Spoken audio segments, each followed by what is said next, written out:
Ahí, no sé Hola. si me ven cómo le va. Bien, vamos bien. Soy el doctor Zaguier, Guillermo Zaguier, de la sala 10. Así que, bueno, estamos para escuchar su presentación y que todos podamos eh, aprender un poco su experiencia, la experiencia de ustedes.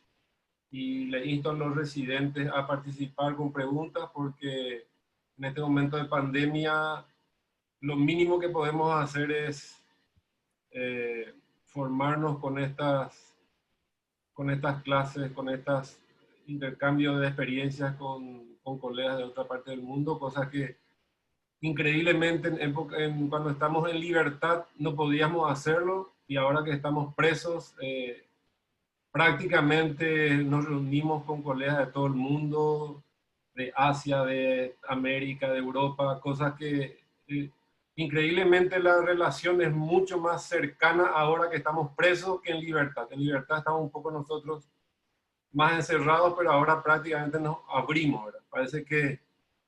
Parece que descubrimos la libertad, así que les insto a los jóvenes residentes que puedan, que pregunten, porque esta es la forma de aprender ahora, es la nueva forma, mientras, mientras se anquilosan las manos, porque las cirugías cayeron mucho, casi no tenemos cirugías programadas, solo las urgencias, pero la parte de arriba debe seguir trabajando, doctor, así que bienvenido a todos los colegas y les doy la palabra, doctor, y estamos ansiosos de escuchar su presentación. Muy bien, Guillermo, muchas gracias. Así es, la pandemia nos ha ofrecido una serie de oportunidades que de otra forma desconocíamos prácticamente todos.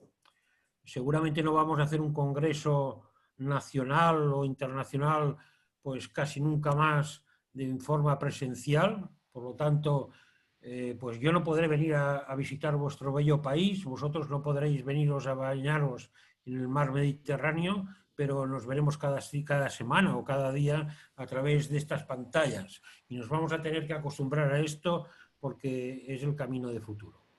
Os Yes. agradezco otra vez la posibilidad de estar entre vosotros.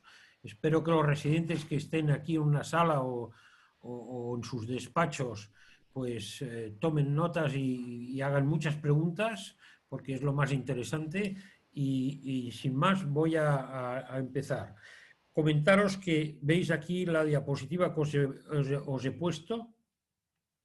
En esta diapositiva solo he remarcado una parte de la charla porque me ha parecido cuando me la preparaba que era suficientemente largo, espeso y con interrogantes como para no mezclarlo con los otros dos apartados de las pancreatitis, tanto crónicas como agudas. Y si podemos con Evelio, pues fabricaremos otra sesión para las itis, exclusivamente para las itis, porque los residentes siempre tienen mucho interés, especialmente con las pancreatitis agudas y sus complicaciones, y las fístulas y los abscesos, y cuándo hay que drenar y cuándo no, etcétera, etcétera. De forma que me voy a centrar en los tumores de páncreas. Esto no avanza. Vaya por dónde.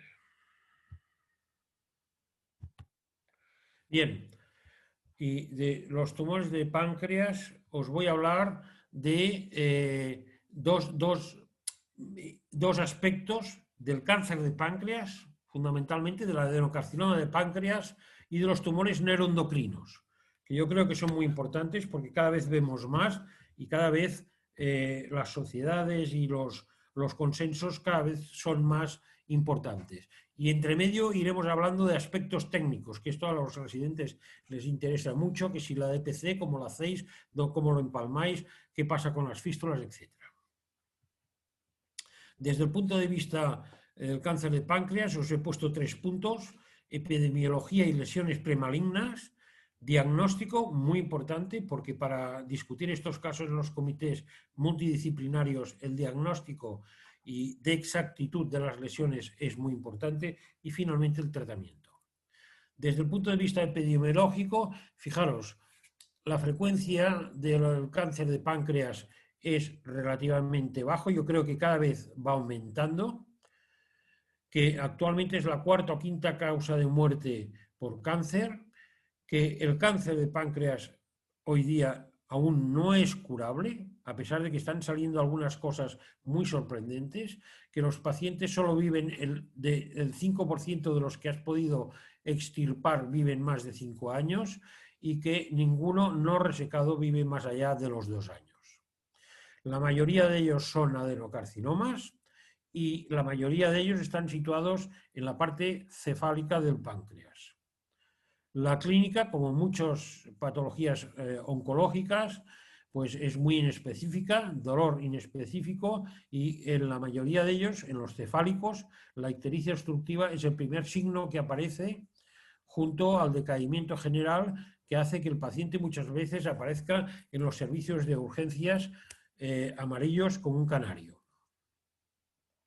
El diagnóstico precoz, es decir, el tumor pequeño, bueno, resecable, con buen pronóstico, es difícil, es raro y es casual. Digo casual porque se encuentra o se diagnostica casualmente en el curso de otras exploraciones radiológicas por otras causas. Y la quimiorradioterapia preoperatoria parece que prolonga la vida de los pacientes con una supervivencia mayor a los 5 años entre el 10 y 20%, especialmente los últimos trabajos que han salido recientemente sobre la quimiorradioterapia neoadyuvante con remisiones completas. La frecuentación, fíjense, les he marcado aquí en la izquierda 2 flechas, una en nuestra área, en nuestro país, en España, una frecuentación 4,1-3,8 por 100.000, que es muy parecida a la que tienen ustedes en Sudamérica.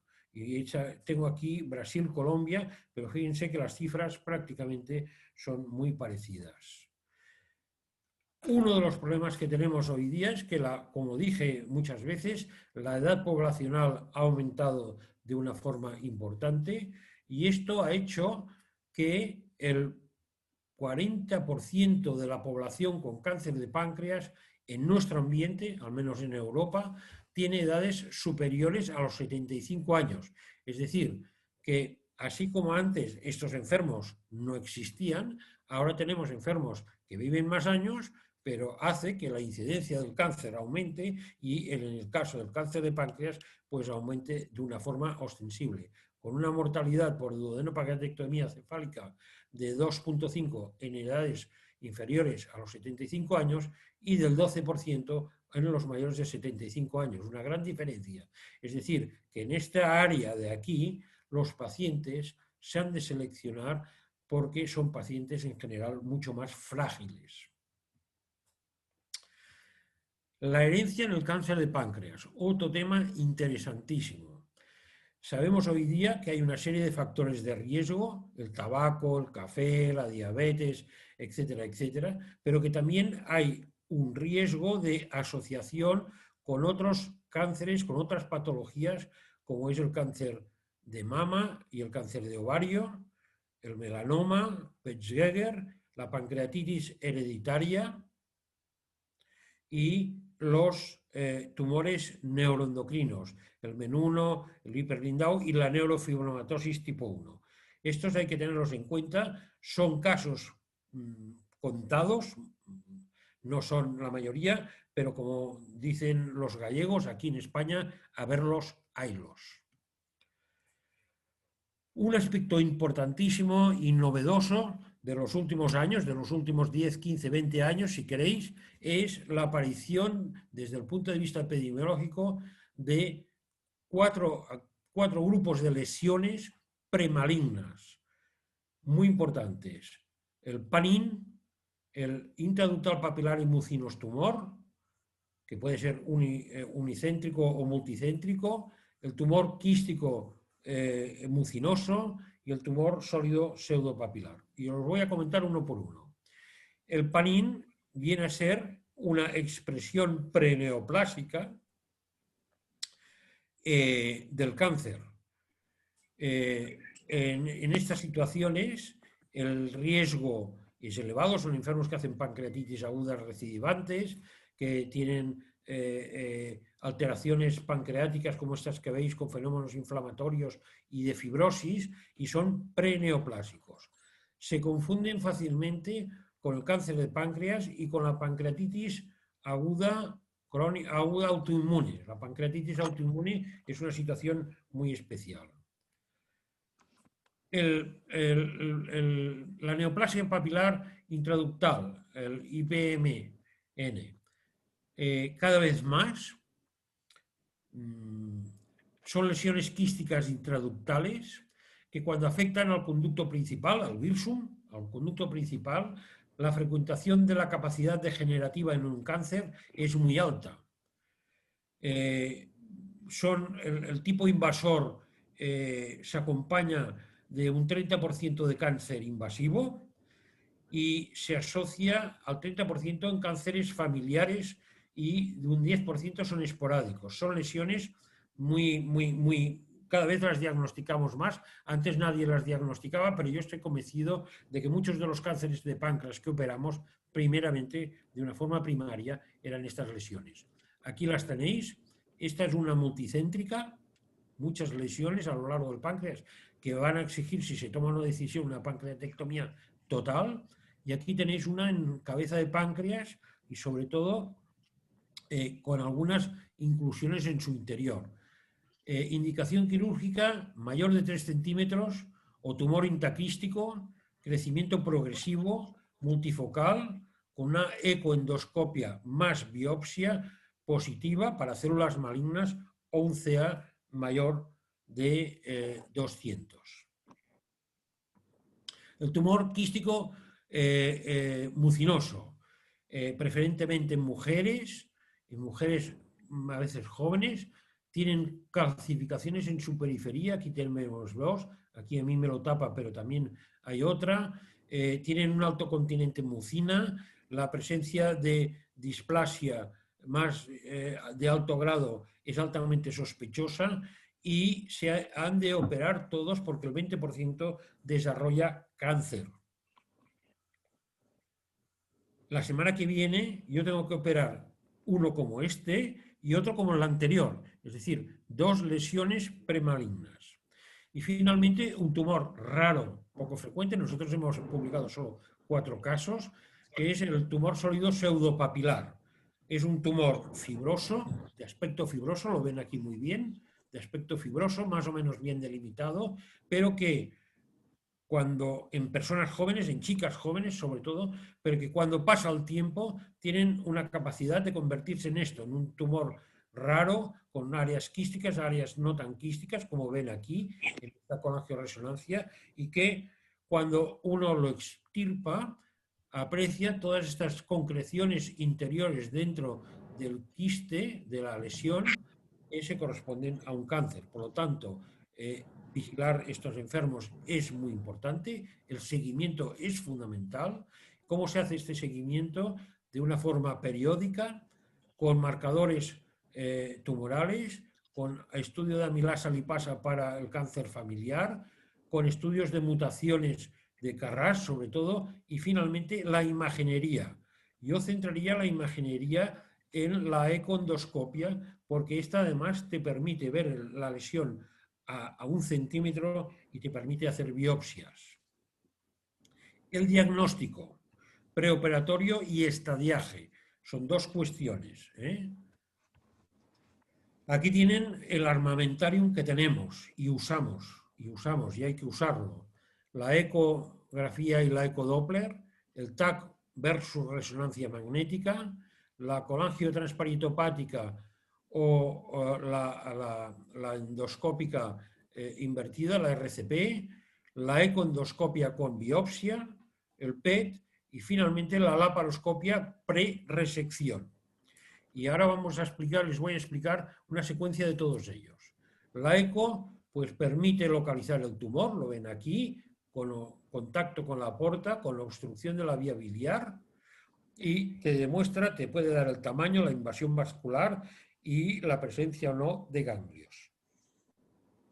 La colangioresonancia te da el nivel del stop, aquí sería un ompoloma, el stop a este nivel sería un cáncer de páncreas, como veis aquí, un stop completo. La RCP lo que permite, la colangio retrógrada endoscópica, es diferenciar, darnos una imagen radiológica tanto de la vía biliar, con un stop aquí claro, como de la vía pancreática con estos stop. Esta es la típica imagen de doble stop y la puede diferenciar muy bien del estrechamiento alargado que produce la pancreatitis crónica. La exploración reina es el TAC, la TAC. La TAC helicoidal, en sus 3 fases, nos va a dar signos directos del tamaño, de la localización y de la presencia o no de ganglios, pero además también nos da, y esto hay que exigírselo al radiólogo, el radiólogo en un comité se ha de mojar bien, hay que pedirle cosas. Nos da presencia de trombosis o estenosis de la luz de la porta, la ven aquí muy bien, dilatación de venas alrededor del tumor o finalmente el grado de contacto, y esto es muy importante, el grado de contacto entre el tumor y el eje portal. Es decir, aquí no hay contacto, aquí hay un contacto de menos de 180 grados, aquí hay un contacto de más de 180 grados y aquí está totalmente rodeado el tumor, rodea totalmente el tumor, el eje esplenoportal. Y aquí tienen el signo de la puerta atrapada, ¿no? Fíjense qué deformación. Estos datos son muy importantes para definir si un tumor es absolutamente resecable, es borderline o es irresecable. La endoscopia, como os decía, pues aporta mucho. Tenéis aquí el sonor del ecógrafo, aquí tenéis el tumor, fijaros, vemos el tumor a menos de 1 centímetro y aquí tenéis la estenosis de la vía biliar. Y además la endoscopia pues, ayuda a definir de cómo están los ganglios del eje del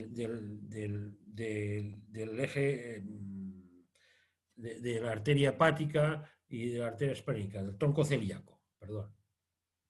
Finalmente, el PET.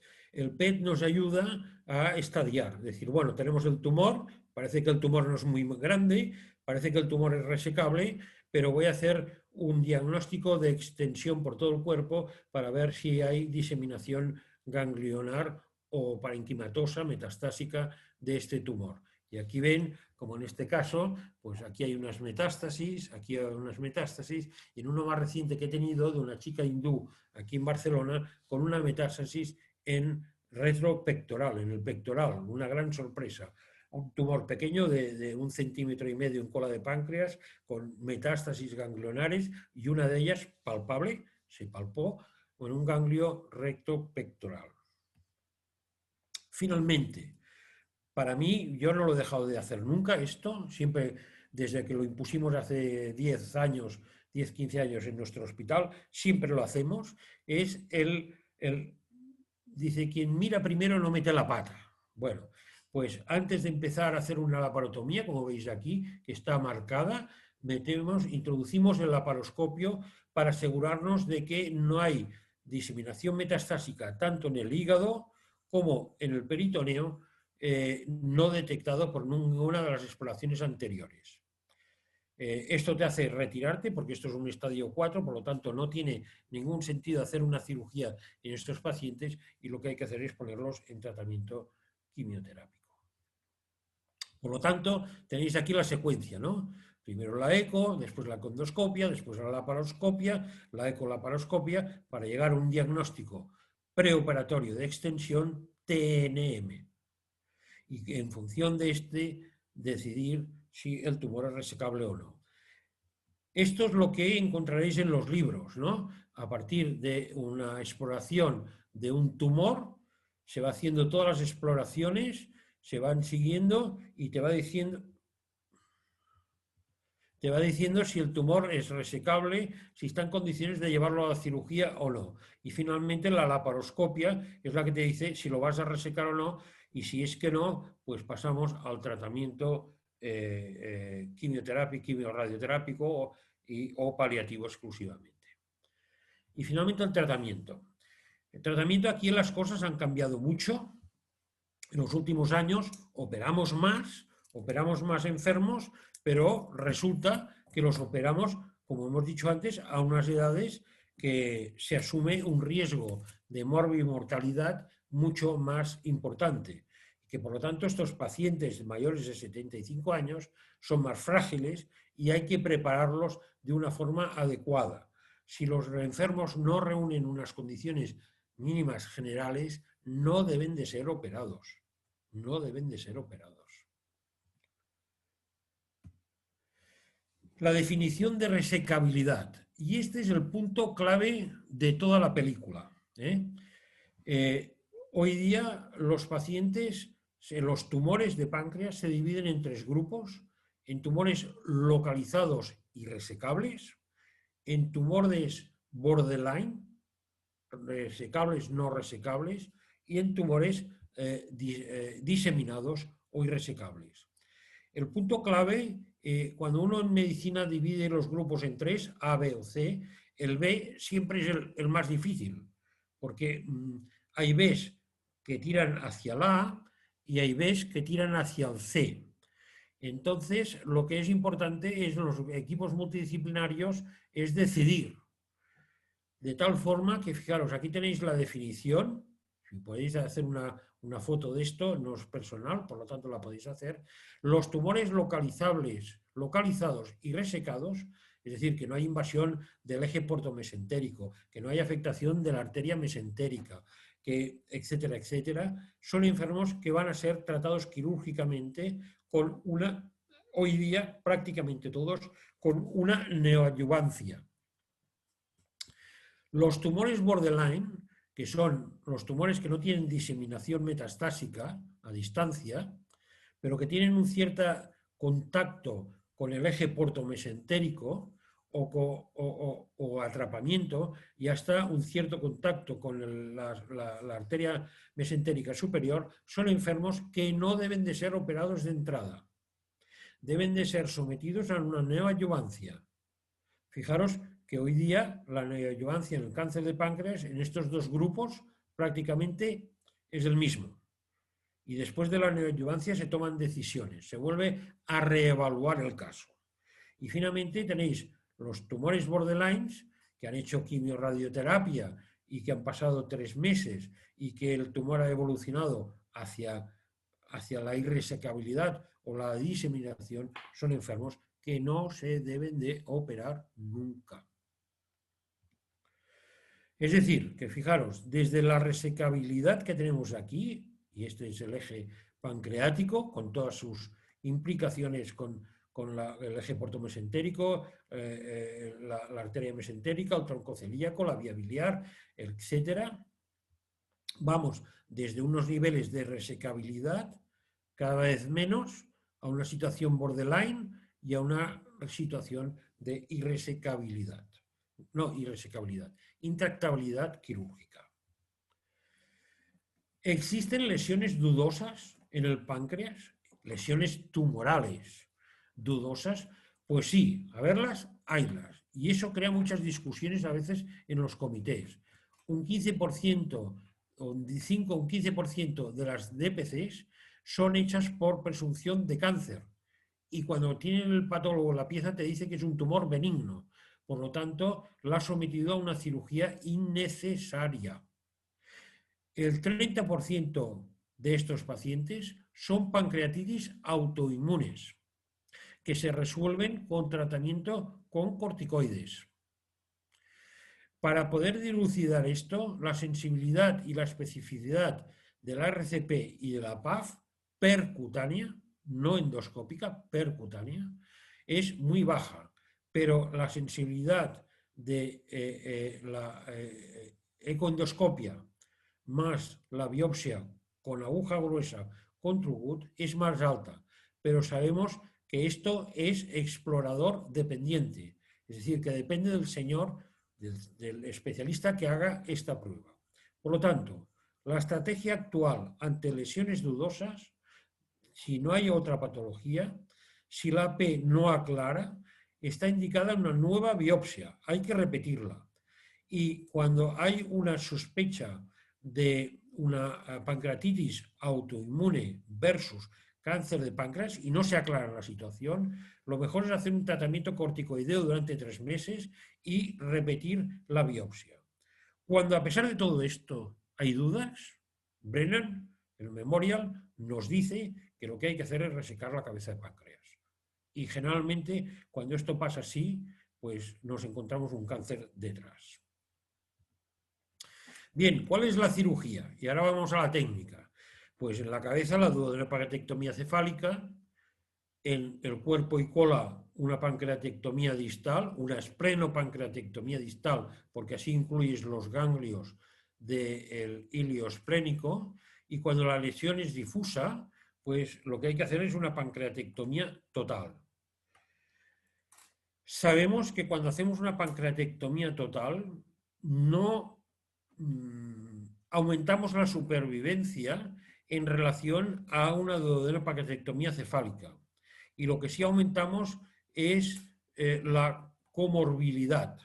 Es decir, los enfermos son más diabéticos, son diabéticos totales, son difíciles de controlar, pero exigen unos muy buenos endocrinos para que controlen la situación del metabolismo de la glucosa.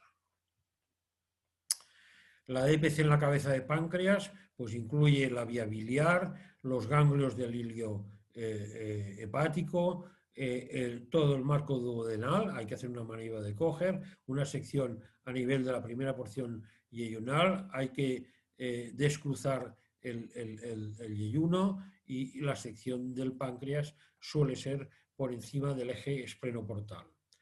En la pancreatectomía distal pues es más sencillo, cuerpo y cola, vasos esplénicos y en ocasiones, pues si el tumor es muy grande, la fascia de Gerota o el mesocolon. Prácticamente hoy día esta cirugía se hace al 100% por laparoscopia. Y finalmente la pancreatectomía total, nosotros muchas veces lo que hacemos es dividirla en dos partes, una parte cefálica y una parte distal. Y aquí vienen las dudas. Controversias actuales, les he puesto aquí para los residentes. Preoperatorio. ¿Hay que dar soporte nutricional preoperatorio a los pacientes que no reúnan unas condiciones nutricionales adecuadas? Mi opinión es que sí, en un espacio corto de tiempo, y seguirlo después en el posoperatorio. Hay que drenar con una prótesis, una endoprótesis, la vía biliar en los enfermos que están ictéricos.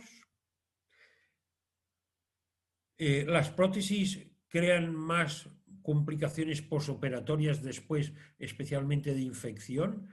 Yo creo que sí, que la obstrucción biliar por encima de unos niveles de bilirrubina altos, de 3, estos enfermos hay que colocarles una prótesis siempre. Esperar 3 semanas, 2-3 semanas para que se despigmente, para que se descongestione el hígado y operarlos entonces. En cuanto a la resección, una vez usted ha resecado, y esa es la pregunta que me harán, que usted ha resecado el páncreas, la cabeza de páncreas, ¿qué tipo de reconstrucción hace? Veréis que en la literatura hay muchos estudios comparativos, que si se hace preservación pilórica, que si no se hace preservación pilórica, que si la reconstrucción se hace con la anastomosis pancreática, es una pancreático yeyunal o una pancreático gástrica. Yo ahora les voy a dar mi opinión de hombre con canas. Preservación pilórica sí, cuando el píloro, la primera porción duodenal, no está implicada.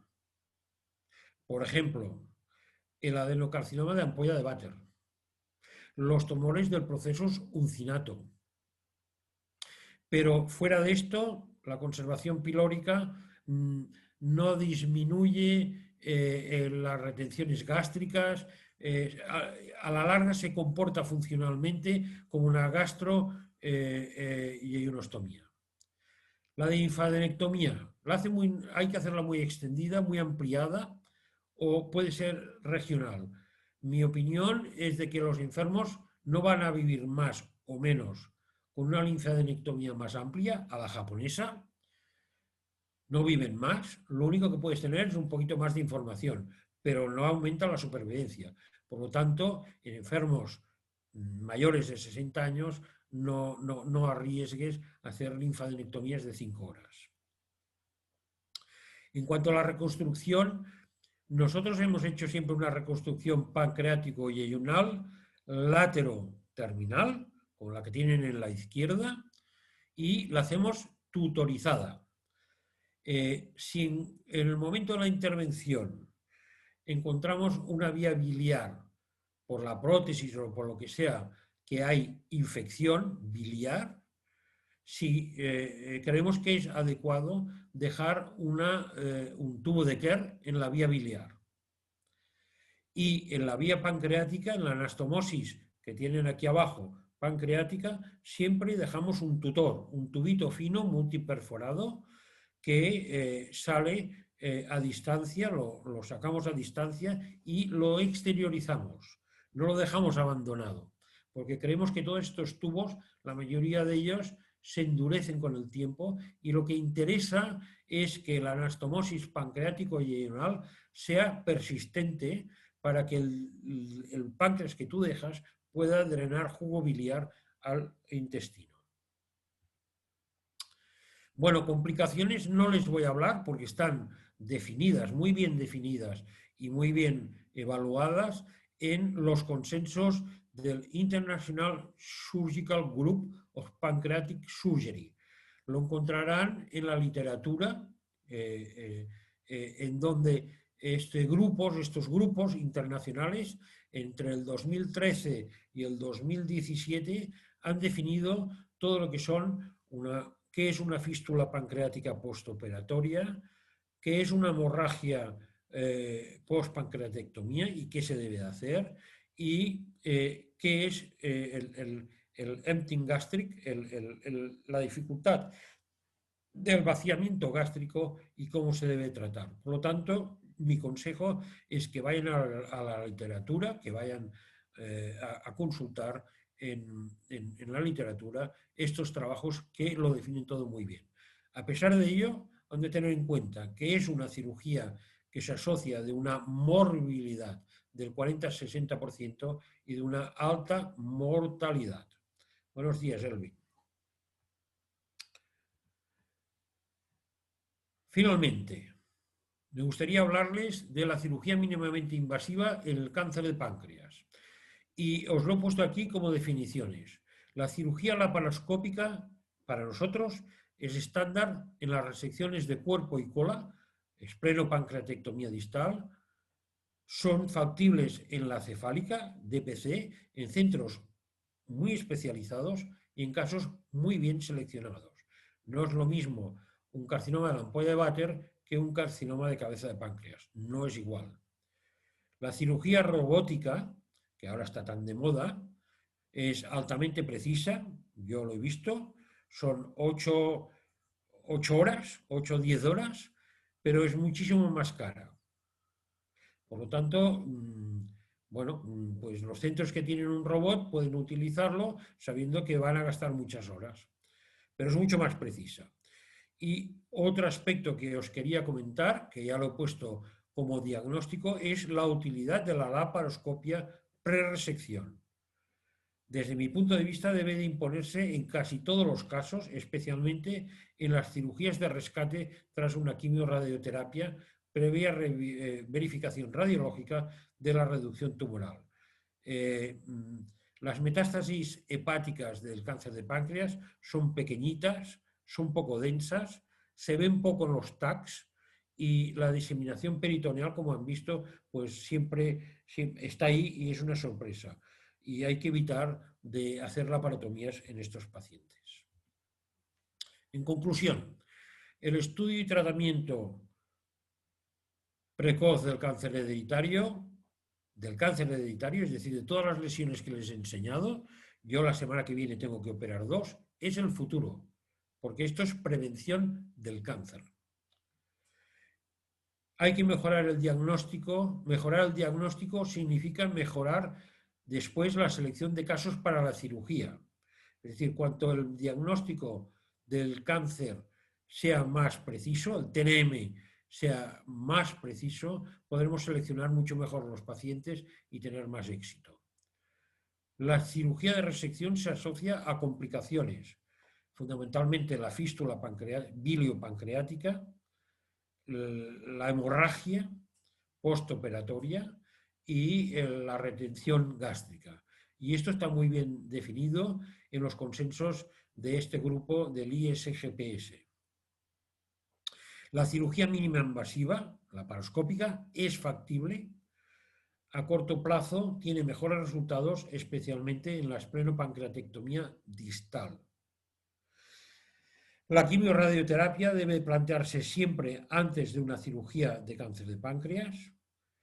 La cirugía del cáncer de páncreas en mayores de 75 años solo debe plantearse en pacientes no frágiles y hay que explicárselo muy bien a los pacientes para que ellos decidan si quieren someterse a una cirugía que comporta morbimortalidad elevada. Y estos planteamientos que les he comentado exigen una especial dedicación de cirujanos en equipos multidisciplinares conjuntas. Y con esto acabo el cáncer de páncreas, ¿vale? Aquí les pongo la foto, les puse el otro día, un gran comité de gente joven dedicados al cáncer de páncreas, un buen equipo, una unidad de gente que se dedica a la cirugía del cáncer de páncreas y eso es todo. Bueno, ahora voy a intentar hablarles más brevemente, porque es un tema más sencillo, yo creo, al tratamiento quirúrgico de los tumores neuroendocrinos. Los tumores neuroendocrinos, y les pongo aquí una foto del señor Langhans, de los islotes de Langhans, se describieron hace mucho tiempo, con el tiempo han ido cambiando de nombre, en los años 2000 se llamaban apudomas, los apudomas, bueno, el año antes del 2000, en el siglo XX se llamaban apudomas y hoy día se llaman tumores neuroendocrinos porque nacen de la tercera rama braquial en el feto. Lo que sí es cierto es que su diagnóstico cada vez a lo largo de los años ha ido aumentando y que tienen peculiaridades. Y estas peculiaridades las tienen aquí descritas porque son interesantes, porque pueden tener múltiples localizaciones en el páncreas y a veces son de difícil localización porque son de pequeño tamaño y suelen ser descubiertos muchas veces incidentalmente en el curso de una exploración ecográfica o radiológica. Son tumores que pueden tener expresiones clínicas variables, y esto lo veremos ahora, y se pueden confundir con otras patologías. Pero el 50%, más del 50%, son totalmente asintomáticos. Y como tales, pues no dan expresión clínica, el diagnóstico es tardío y generalmente, pues muchas veces te los encuentras en situaciones metastásicas. Por lo tanto, el diagnóstico es tardío y en estadios avanzados. Otro aspecto interesante, aquí también la herencia tiene su rama, es que muchos de ellos están relacionados con patologías pancreáticas, con tumores, otros tumores endocrinos. Por ejemplo, la neoplasia múltiple endocrina tipo 1, el von Hippel-Lindau, la neurofibromatosis. Yo tuve ocasión de hace 3 años, me parece, o así, operar una neurofibromatosis con tumores por todo el intestino, o la tuberosis esclerosa. Desde el punto de vista de clasificación, van desde un bajo grado de malignidad hasta un alto grado de malignidad con una forma intermedia. Y tenéis aquí cómo se clasifican. Los de abajo son bien diferenciados, tumores pequeños, sin angioinvasión y con una expresión mitótica con un KI 67 muy bajo. En cambio, los mal diferenciados pueden ser metastásicos, invasivos, sobre todo son muy mal diferenciados histológicamente y tienen un KI 67 elevado. De forma de que los clasificamos desde un estadio 1 a un estadio 4. Un T1 sin invasión ganglionar y metastásica, o un estadio 4 que independientemente del tamaño tiene ganglios y tiene metástasis.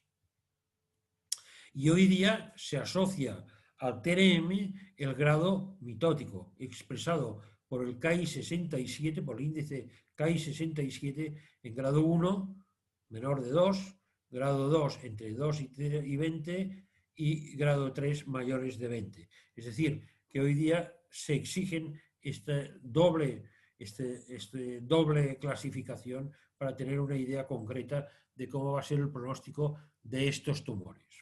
Y aquí los tienen. En el páncreas, el gastrinoma, el insulinoma, el glucagonoma, en función de la hormona que van a expresar. El bipoma, el somatocitoma y el polipéptido P. En un registro japonés intenso, siempre lo saco porque me gusta mucho, explica la incidencia, la frecuentación de estos tumores. Fijaros que más de la mitad, mucho más de la mitad, son no funcionantes y que detrás de los no funcionantes el más frecuente es el insulinoma. Que pueden ser múltiples y que los más frecuentes, todos pueden ser con localizaciones múltiples, pero que los que expresan, cuando sacas y ves uno y sacas uno, te has de asegurar de que no queda ninguno más. Y que la malignidad de estos tumores viene expresada, yo diría, por el tiempo. El insulinoma, como se diagnostica pronto porque da mucha clínica, pues la malignidad, el porcentaje de malignos es más bien bajo. En cambio, el gastrinoma, el glucagonoma, sobre todo el bipoma, por ejemplo, pues son tumores que se diagnostican tardíamente y por lo tanto son más malignos.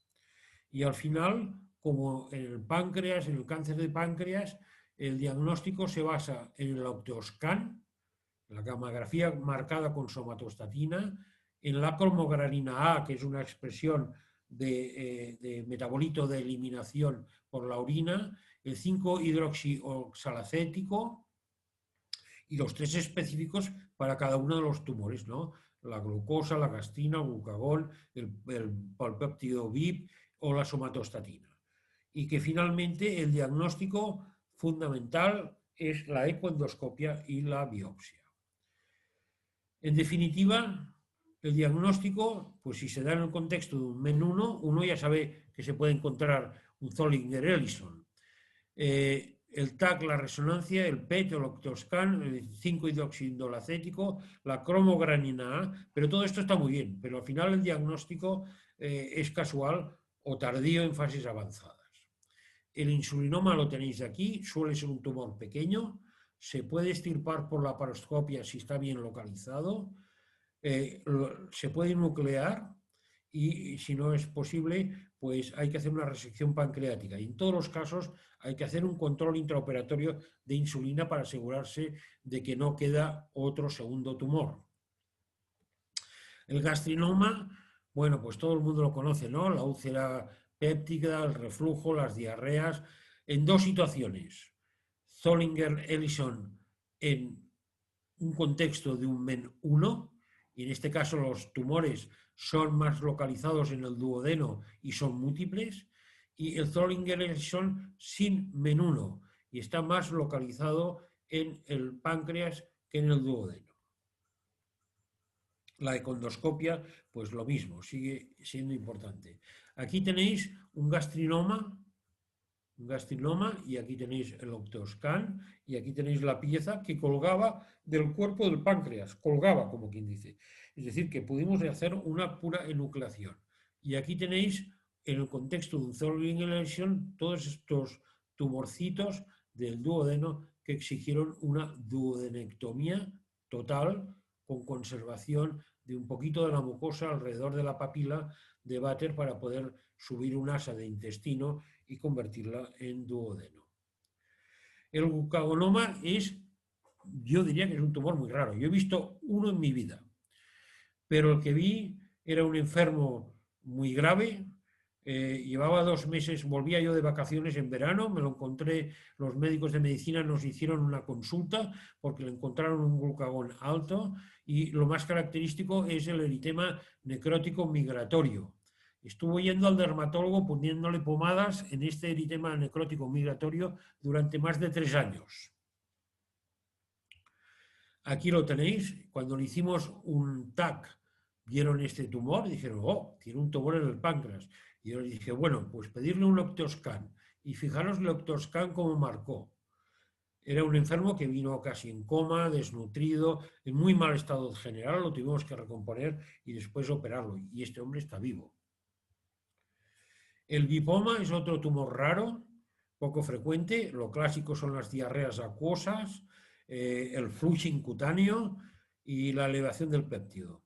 El tratamiento, aquí tenéis uno muy bonito, muy bien definido, es la resección pancreática de la zona que corresponda. Y finalmente, los no funcionantes. Son la mayoría de ellos. La edad es una edad mediana. El sexo es indiferente. La localización en el páncreas, aquí tenéis uno en la cabeza y ahora os enseñaré, aquí tenéis otro en la cola. Tiene evolución lenta y son silentes.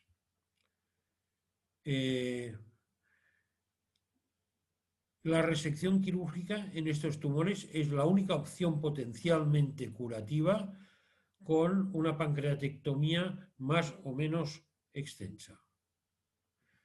Tenéis aquí los tumores de menos de 2 centímetros, pequeñitos, no funcionantes, en personas mayores, deben de ser únicamente controlados. La cirugía exéretica ha de ser radical, la inoculación en los funcionantes puede ir bien, la pancreatectomía ha de ser regional, de cabeza, de cola o total, y la cirugía de las metástasis también hoy día está aceptada, es decir, que hay que hacer resecciones de metástasis hepáticas cuando esto es posible, resecciones citorreductoras si hay mucha manifestación clínica y hasta algunos casos el trasplante hepático. Aquí tenéis un ejemplo, este es un tumor neuroendocrino no funcionante que estaba en la cabeza del páncreas en el marco duodenal. Aquí tenéis uno de una estirpe más infiltrativa en la cabeza del páncreas que exigió una DPC. Aquí tenéis uno de la cola del páncreas con adenopatías positivas y aquí tenéis la resección de una metástasis hepática de un tumor neuroendocrino. Finalmente, cuando los enfermos no se pueden operar, hoy día tenemos la suerte de tener una serie de fármacos a utilizar para frenar la evolución y el control de estos tumores. Los análogos de la somatostatina son el octeótrido, la acetocinina prácticamente hoy no se utiliza, las sustancias diana como los inhibidores de la tirosinquinasa y los inhibidores TOR, el everolimus, que se utiliza también en los trasplantes, o los antiangiogénicos como la axitinib, son medicamentos útiles que tanto los oncólogos como los endocrinos han de saber dominarlos. Y actualmente os puedo decir que yo tengo un sobrino que está en un centro de medicina nuclear en Bruselas. Las terapias radiometabólicas son muy útiles en los estadios avanzados de la enfermedad. El indio 171, el itrio, el galio, etc. Y el lutecio. El lutecio ahora está más de moda, pero son sustancias a tener en cuenta. En conclusión, y con esto acabo, son tumores poco frecuentes, diagnóstico tardío y avanzado en no funcionantes. El pronóstico depende del TNM, del grado de diferenciación y de mitosis, del K67. La observación en tumores pequeños es factible y sobre todo en grados 1. La resección tumoral radical pancreática es la mejor opción terapéutica, siendo la enucleación para los tumores pequeños y la cirugía laparoscópica cuando ésta es factible para los tumores localizados. La cirugía de las metástasis hepáticas debe de realizarse siempre que sea factible, igual que en el cáncer de colon, por ejemplo.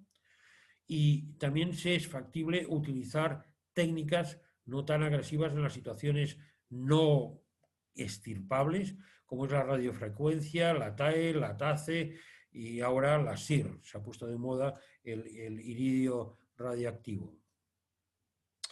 En algunos casos, la citorreducción más análogos de la somatostatina, es decir, cuando hay enfermos con metástasis hepáticas con mucha carga hormonal, el sacar, el extirpar las metástasis más gordas, más grandes de tamaño, para reducir la expresión hormonal de estas metástasis con análogos de la somatostatina, es una buena estrategia.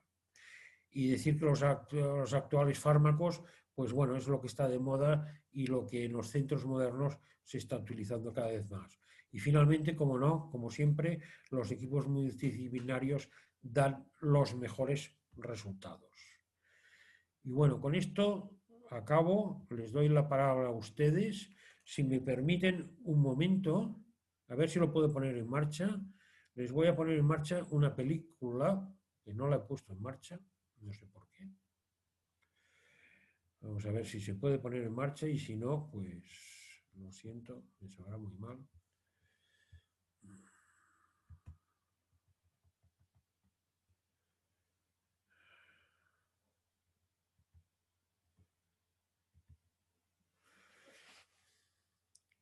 ¿Me oyen? ¿Me siguen?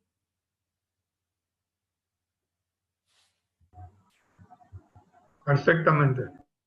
Vamos a ver si se puede ver la película. Voy a intentar abrirla. Vale, sé que no hay sonido. Buenas tardes, doctor Jiménez. Voy a intentar a ver si la puedo acelerar un poquito para no entretenerme mucho. Bueno, este es un tumor, fíjense, en la cola del páncreas, quístico, con dudas de si era mucinoso o no era mucinoso, muy grande de tamaño, ¿vale? Lesión altamente sospechosa de premaligna. No se ve nada, doctor. Perdón. ¿No lo ven? No tenemos acceso a la imagen. ¿Ven la imagen o no? No, no se ve. Ah, pues entonces no vamos bien. ¿No ven Mueva, doctor, abajo donde está el cursor del vídeo, a ver si logra avanzar. ¿Usted lo está viendo? Yo sí. Ah, ok, entonces no. Ah, no, porque... A ver, un momento. New Share. Ah, pues está puesto. ¿Y ahora? Sí, ahora sí. ¿Ahora sí? Sí, ahí se ve bien. ¿Ahora se ve bien? Ok. Perfecto. Vale, no la había entrado. Bien, esto es una esplenopancreatectomía izquierda. Uno de los problemas es el ángulo esplénico del colon. Hay que bajarlo bien y hay que vigilar mucho el colon transverso izquierdo porque a veces está retraído y está adherido a las lesiones. ¿Vale? Bueno, voy a ir avanzando. Voy avanzando, aquí tienen el colon, aquí abajo, el ángulo esplénico. Voy bajando. Esta película tiene quizás 8 años o así. Hoy día, en vez de hacer salir el Atlas, a lo mejor usaríamos el Ultracision.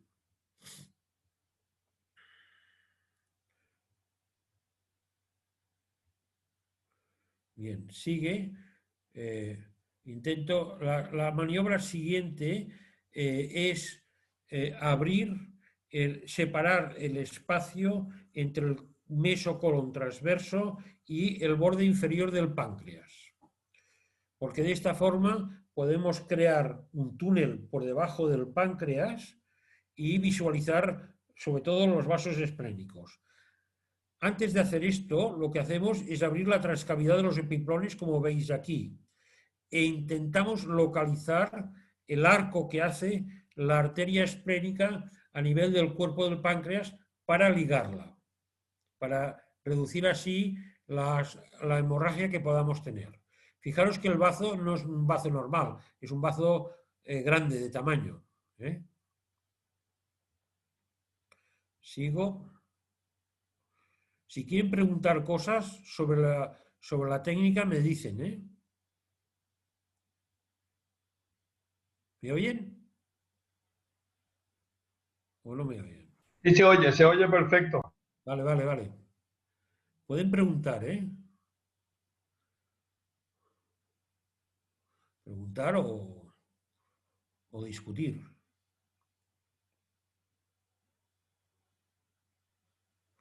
Precisamente la semana que viene tengo una cosa parecida que el radiólogo me dice que es un mucinoso, es un hombre mayor de riesgo cardiorrespiratorio que tiene una tumoración más o menos de este tamaño, que es unilocular,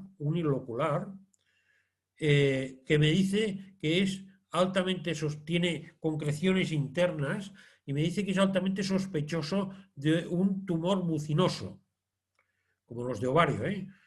Por lo tanto, altamente riesgo de degeneración. Y este hombre ingresó hace 2 años en un hospital por un brote de pancreatitis aguda. Pero en un escáner que le hicieron antes de este brote, esta lesión ya estaba. Es decir, que es muy posible que sea un tumor mucinoso que obstruye el virsum y que le provocó una pancreatitis Damón distal. Bien, este es el corte del páncreas, aquí lo ven. Hoy día ya no lo hacemos con una Echelon, no lo hacemos con una guía normal, lo hacemos con una, ¿cómo se llama? Con una endogarapadora rígida, de forma de que al comprimir el páncreas no nos queden las palas de la guía abierta. Bueno, esto se está acabando. Esta es la sección del páncreas. En este caso costó un poquito porque era bastante ancho. Y fíjense que este es el margen. No ves el virsum nunca, no lo ves. Una pregunta, profesor. Dime. Sí, en casos seleccionados, ¿intentan ustedes hacer la la pancreatitomía distal con conservación del vaso? ¿O Vale. habitualmente, oncológicamente, se llevan todo? Si es un caso con pretensión oncológica, hay que llevarse el bazo. Porque tú has de hacer un staging de los ganglios. Y si no te llevas el bazo, no te llevas los ganglios. ¿Vale? Si es una lesión absolutamente benigna y no está en el problema es la vena esplénica. El problema es la vena esplénica. Si en el curso de separar aquí, al hacer el puente por debajo, de intentar separar la vena esplénica, la podemos separar de una forma correcta, hacemos una conservación esplénica. Pero si no, yo no pierdo mucho tiempo, porque son gente mayor, lo único que has de hacer es vacunarlos después y con la trivalente del estreptococo, del hemófilus y del meningococo y ya está. Esto que ven aquí es un adhesivo hemostático. Lo pusimos porque hicimos una serie para probar si el colocar un hemostático aquí nos ayudaba a reducir el número de fístulas, porque el problema de las pancreatectomías distales son las fístulas. ¿Y qué resultado tuvieron, doctor, con el parche? Pues, bueno, nos ayudaba a ir a congresos. Brillante, brillante. No sé si me he explicado bien. Sí, perfecto. A ver, desde el punto de vista hemostático, muy bien, pero nada más. A ver si... bueno, sí, esta es más cortita, esta es distinta. Esta es un...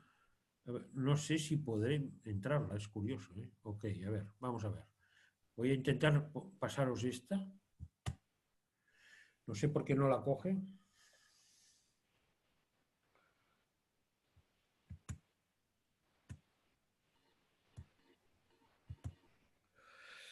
Ay.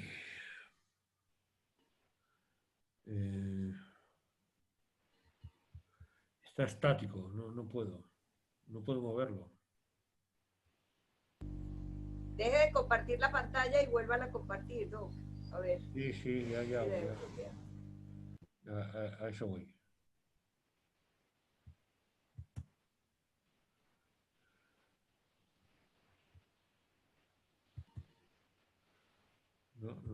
No la coge. No sé por qué. Vamos a ver. A ver si la cojo de aquí directamente. Yo creo que es esta. Dígame si la ven. ¿La No, ven no, usted? no sé. ¿No? No,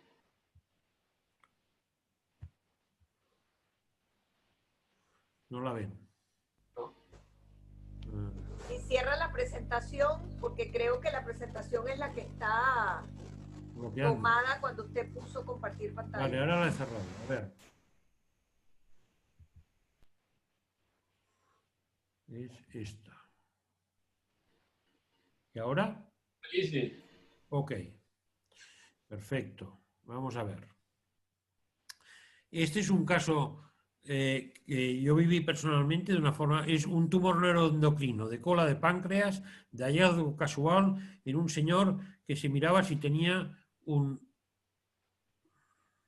No, pues no es esto. No es esta, perdone, ¿eh? Debe ser esta. Ah, tumor neuroendocrino, esta. Esta, sí.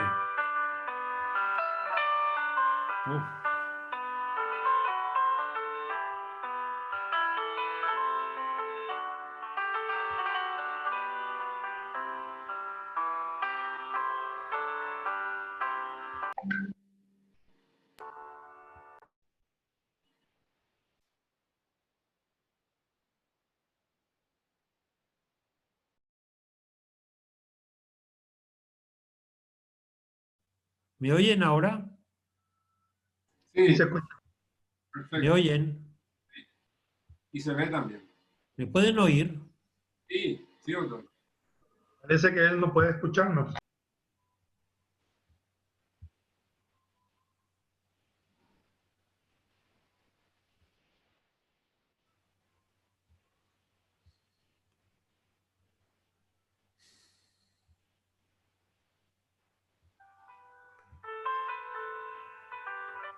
¿Me pueden oír? Sí, doctor. ¿Me oyen ahora?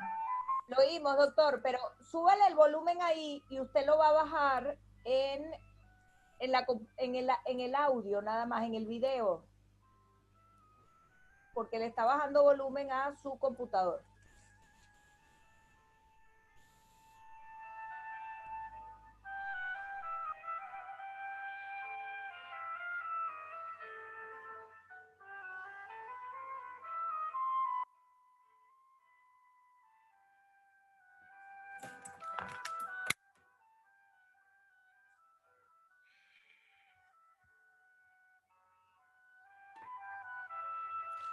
¿Me pueden oír?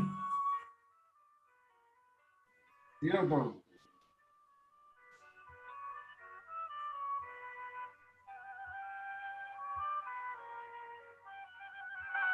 ¿Me oyen? Lo oímos, doctor, sí lo oímos. Se está oyendo perfecto.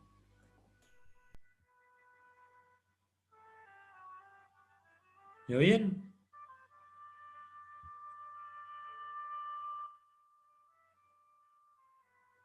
No me oyen. ¿Sí me oyen? Ah, vale, perfecto. Pues yo no los oigo a ustedes, ¿vale?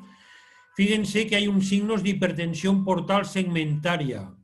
Aquí estamos disecando el arco de la arteria esplénica, donde vamos a colocar una ligadura para reducir la hipertensión portal que pueden ver aquí, que es una hipertensión portal por oclusión de la vena porta por el tumor que está aquí apretándose. ¿Ok?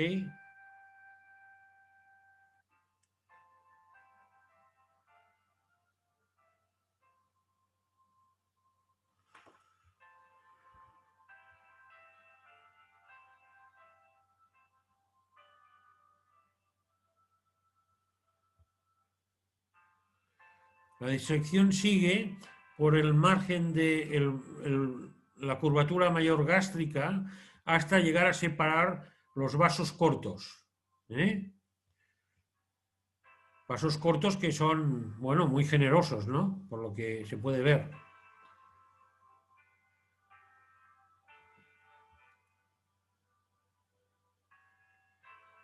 Y esta es la disección del borde inferior del páncreas, del margen del borde inferior del páncreas. O sea, de ir separando poco a poco porque el colon está aquí a la derecha y hay que ir con mucho cuidado. Y aquí viene el eje portomesentérico, fíjense. Este es el eje portomesentérico, venoso. Es decir, que yo sé que tengo que ir a la izquierda del eje portomesentérico para planificar un túnel para poder hacer la sección del páncreas. Aquí tienen la porta y aquí tienen la mesentérica.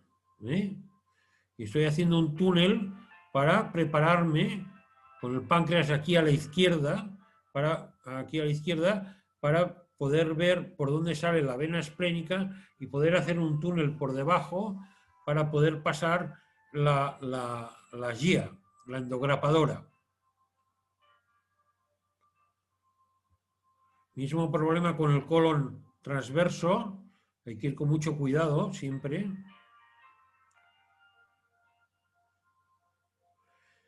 La disección con el atlas es buena porque es muy roma y no lesiona mucho.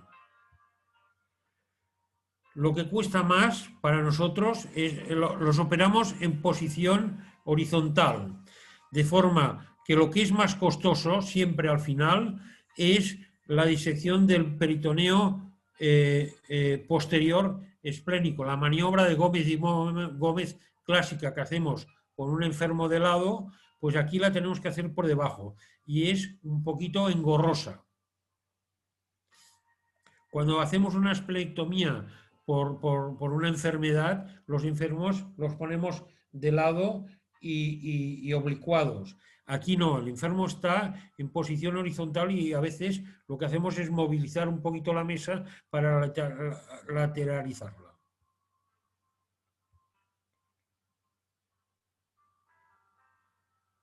Voy avanzando. Esta es lo que les decía.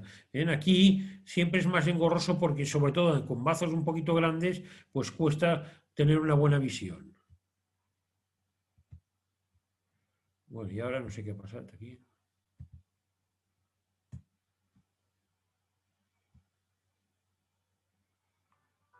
Ahora.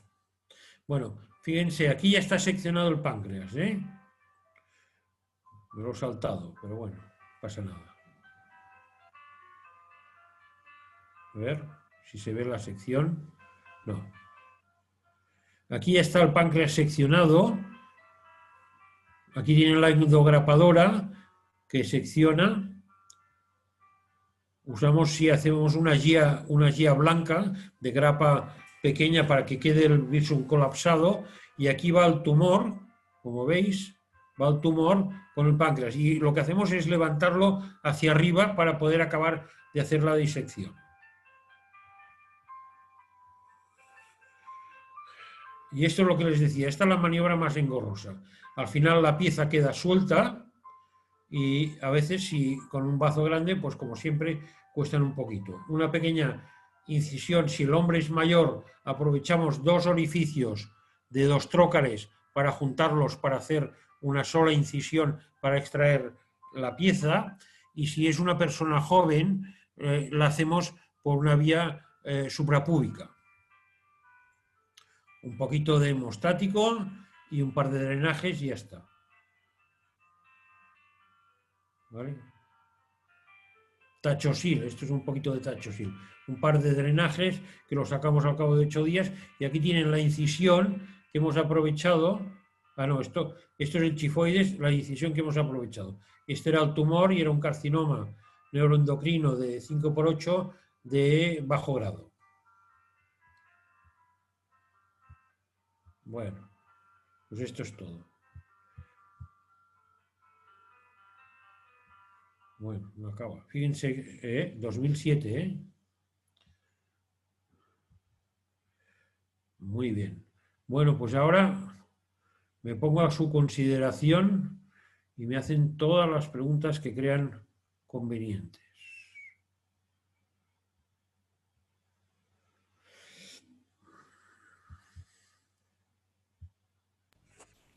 Doctor Xavier, ¿quiere tomar la palabra? Porque no sé si Un momentito, no oigo nada.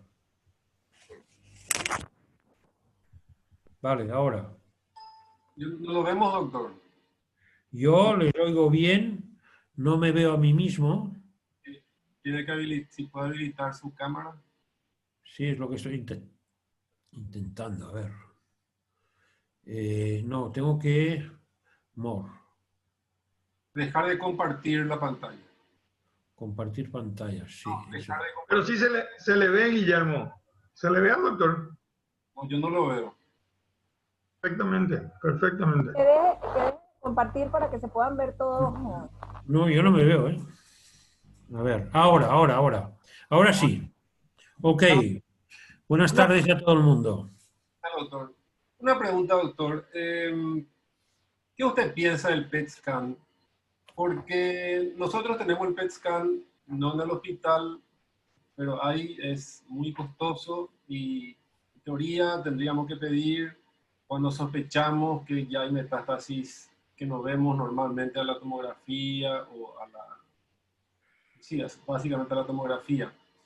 Mire. ¿Usted qué opina en el sentido que no le parece que cuando esto se masifique y baje mucho los costos, no sería un estándar? No tendría que ser, sino tendría que ser un estándar, así como la tomografía hoy lo es para pedir en forma rutina. Sí. En el futuro, no digo ahora, en el futuro, porque en todas las guías, no solamente el páncreas, sino estamos hablando de estómago, el PET scan no es un estándar una recomendación tipo A, ¿verdad? Pero digo, ¿usted no le parece que en el futuro esa sería una recomendación tipo A, o sea, hacer en todos los casos? ¿Cuál es su opinión? Yo creo que sí. Mire, vamos a hablar del páncreas, porque hoy toca el páncreas, ¿no? Les voy a explicar la historia de mi amiga. Yo tengo una amiga aquí en Barcelona, que es de origen hindú, que son comerciantes de ropa, que fabrican en Pakistán, en la India, en la China y en todos estos mundos. Y esta chica empezó con unas molestias tontas, inespecíficas, perdió la gana, le hicimos una eco, la eco no decía gran cosa y le hicieron una resonancia magnética. En la resonancia magnética encontraron un tumor menor de 2 centímetros en cola de páncreas. ¿Vale? Y yo le dije, bueno, te has de hacer un escáner, un TAC, porque yo tengo mala experiencia y he tenido experiencias que no me han gustado. Se hace el TAC y le encuentran una metástasis única en el hígado. Y como buena hindú, pues tienen el budismo y tienen sus creencias, le dije, mira, te voy a hacer una exploración, era reacia a operarse, y le dije, te voy a hacer una laparoscopia exploradora, como quien, para ver si entrábamos en el camino, porque dije, bueno, es una chica relativamente joven, 74 años, un estado general relativamente bueno, pues esplenopancreatectomía distal y resección de la metástasis hepática y quimio a tope. Bueno, vino el COVID y las cosas se retrasaron para mi nerviosismo y para gusto de ella, y cuando yo volví a Barcelona le dije, bueno, me dijo, mira, contacta con mi hijo que está en la India, que tiene una ONG allá, que dan de comer a muy... Bueno, en fin, total, que el hijo había hecho sus... Me dijo, hombre, ¿y qué te parece si le hacemos un PET? Y yo pensé, bueno, hagámosle el PET. El PET estaba lleno. El PET estaba lleno. Y lo único que me dio la posibilidad es de hacerle una laparoscopia para hacerle una biopsia de metástasis peritoneales. Es decir, que cuantos más exploraciones de extensión de la enfermedad tengas, más vas a afinar a la hora de tomar decisiones. Y esto es importante. Y no solo en el páncreas, sino en todos los tumores. El PET aquí en España antes era una cosa carísima y ahora es una rutina. Mi sobrino, en Bélgica, en Bruselas, hacen 25 PETs al día en un solo hospital.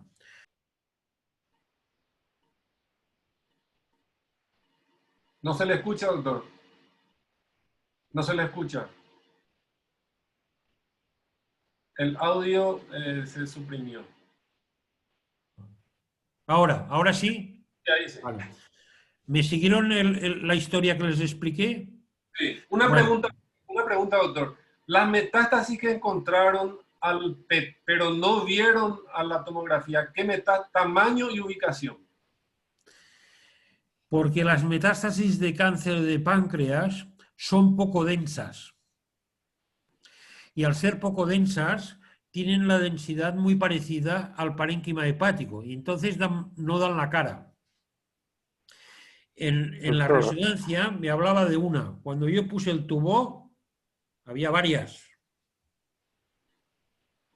Por lo tanto, el PET, lo que te puede...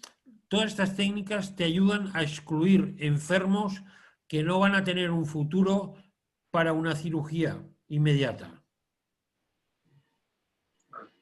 Cuantas más exploraciones puedas hacer, más descartarás enfermos que inútilmente les vas a hacer una cirugía innecesaria porque no van a vivir más.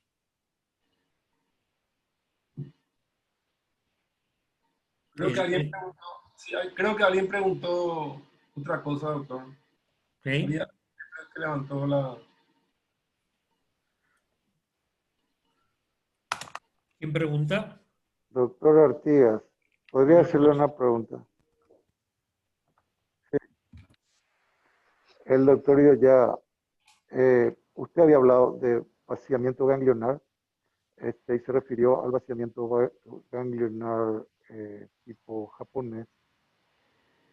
Y lo que me interesaría saber es, en cirugía de cabeza de páncreas, ¿qué tipo de vaciamiento ganglionar usted recomienda? O la que usted hace. Regional. Regional quiere decir ileopático y marco duodenal. Y hacer, en cualquier caso, explorar el confluente aorto-cava para ver si en el confluente aorto-cava hay adenopatías. Y ahí no hago una linfadenectomía, sino que hago biopsias. Perfecto. Y si yo veo que tengo que sacar 5 ganglios, 4 ganglios, los saco, porque la linfadenectomía no es lo que va a curar. La linfadenectomía lo que va a hacer es darte diagnóstico de extensión. Y lo que interesa es saber diagnóstico de extensión, sobre todo. Ahora, una siguiente pregunta. ¿Existe una diferencia en la resección en cuanto a cirugía laparoscópica versus cirugía convencional? ¿En la cabeza, cabeza. o en la cola? No, cabeza de páncreas. No. A ver, técnicamente no has de variar. Lo único que hoy día se propone es hacer primero el abordaje de la arteria mesentérica superior. Es decir, empezar por la arteria mesentérica superior, ver si allá hay ganglios, ver si el tumor infiltra la arteria o no, porque esto puede hacer parar, y entonces hacer toda la decolación del duodenopáncreas, ¿no? Normalmente nosotros siempre hacemos, lo que hacemos habitualmente es empezar por la movilización del duodenopáncreas, lo primero de todo, poner la mano por debajo de la cabeza del páncreas y ver si el tumor es móvil. Esto es muy importante. Cuando tienes el tumor en la mano y lo movilizas bien en el duodenopáncreas, pues tienes muchas posibilidades de que sea, entre comillas, fácilmente resecable. A partir de aquí nos vamos hacia arriba y vamos a la vía biliar. ¿De acuerdo? Sí. Y vemos si la vía biliar está dilatada, si no está dilatada, sí que ya lo sabemos por las exploraciones radiológicas, y la abrimos para, si lleva una prótesis, porque si llevan prótesis estas vías biliares están todas infectadas. Y este es uno de los inconvenientes, ¿no? Y a partir de aquí, pues ya vamos a seccionar el estómago o el píloro y nos vamos al otro lado, al TRAITS. Entonces la pieza sale en bloque, con todos los ganglios del hilio hepático, y cuando tenemos la pieza fuera, porque una de las cosas que hacemos primero muchas veces es descender el ángulo hepático del colon, para poder, al movilizar, poder ver la cava y la aorta y los ganglios interaortocavos. Perfecto. Una última pregunta. Ya que el postoperatorio se define por la duodenopancreatectomía, por la anastomosis pancreático yeyunal. Sí, usted habló de poner un tutor, ¿verdad? Sí. Que exterioriza normalmente por fuera. La pregunta es lo siguiente. Por la laparoscopía versus cirugía abierta, ¿encontró alguna dificultad para confeccionar una anastomosis segura de la pancreático yeyunal? Hoy día, a ver, es relativamente más fácil hacer las anastomosis. Normalmente lo que hacemos es que no abrimos todo el yeyuno, sino que solo abrimos la serosa y hacemos un orificio en la mucosa, en donde este orificio se va a enfrentar con el orificio del birsum, ¿no? Sí. Y intentamos poner 2 o 3 puntos para anclarlo. Lo primero que hacemos es la cara posterior, ¿vale? Sí. Entre el páncreas y el yeyuno, y lo hacemos con una sutura larvada, que cada vez que tú pasas queda fijada y no se desprende, para no tener que hacer puntos cruzados o historia. Y la misma sutura aguanta. Por lo tanto, con una sutura continua, punto a punto, un festón, queda bien fijada. Entonces, cuando tenemos esto fijado, pasamos el catéter, damos un puntito en la cara posterior, a ver si en la cara posterior del páncreas, del birsum, y en el orificio, y cuando tenemos este punto puesto, pasamos el catéter por dentro, porque a veces nos ha pasado que al no unir los dos por un punto posterior, al entrar el catéter se te sale de pista y se te va por debajo. Yeah. ¿Por qué ponemos el catéter? Hicimos un estudio años atrás, que lo pueden encontrar en la literatura, si buscan mi nombre lo encontrarán, en la que hicimos un estudio postoperatorio de duodenopancreatectomías cefálicas con anastomosis pancreático yeyunal. Hicimos un estudio con estimulación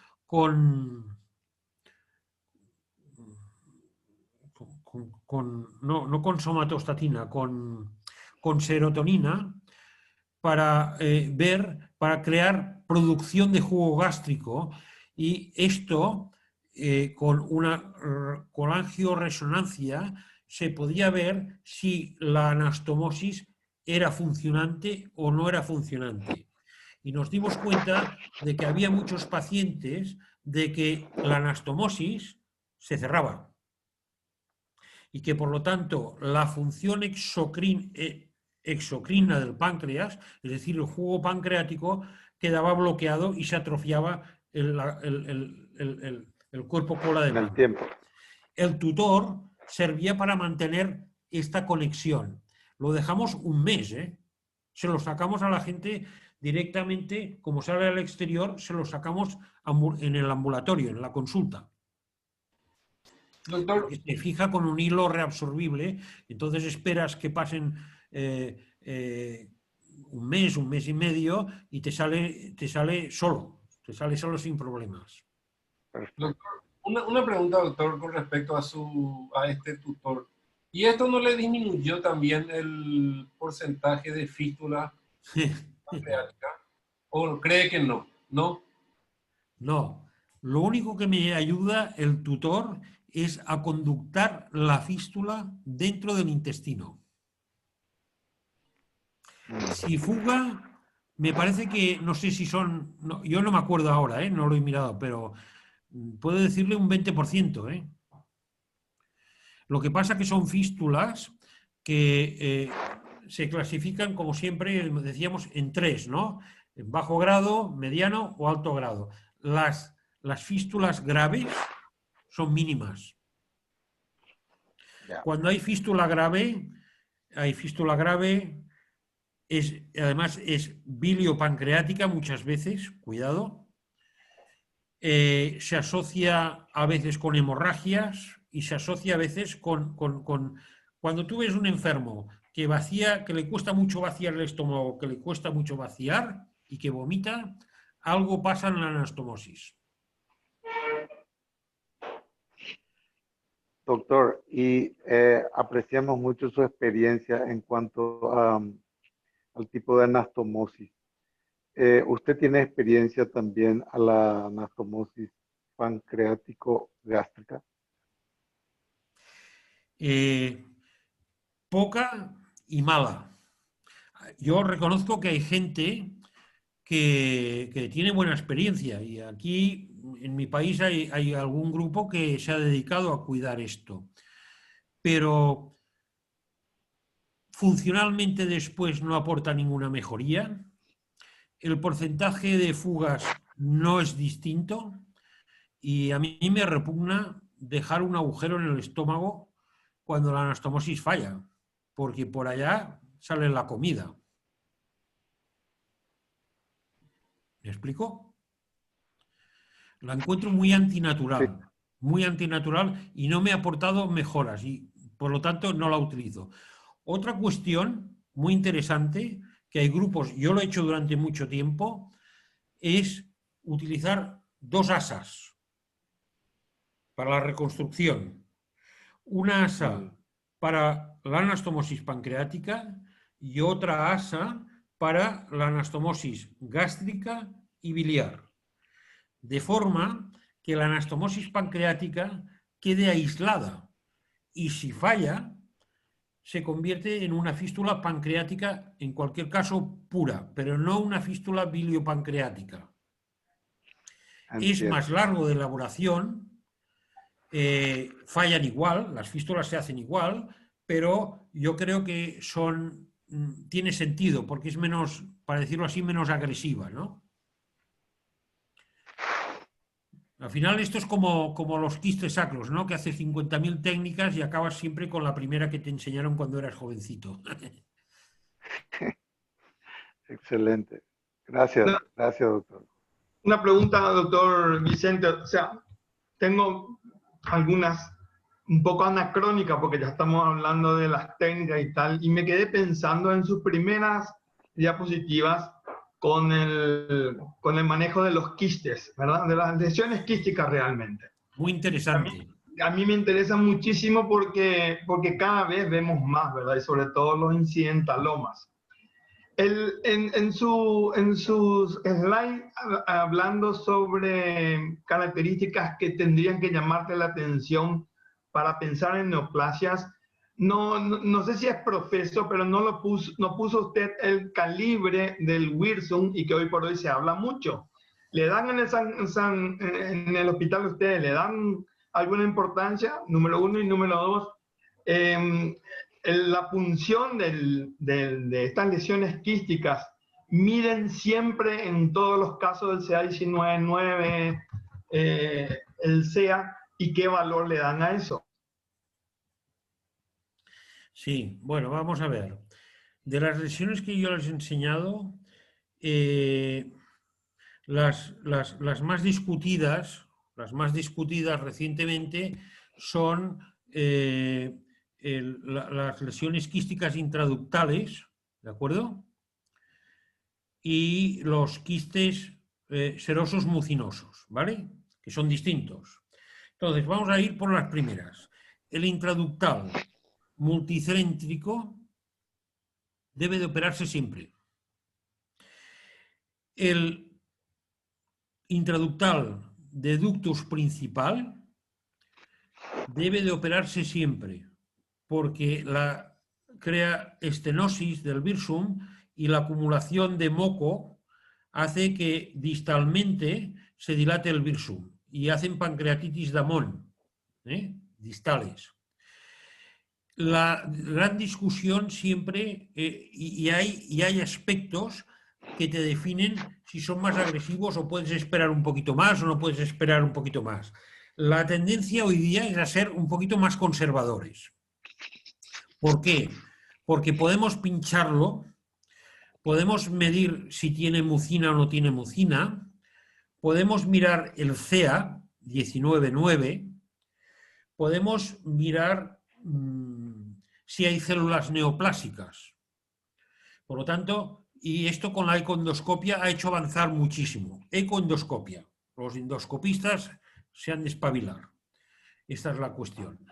Entonces, en la cabeza las cosas son más complicadas. Yo les he enseñado uno en la cabeza muy grande, de tamaño, pero muchos de ellos a veces están situados en el proceso suncinato.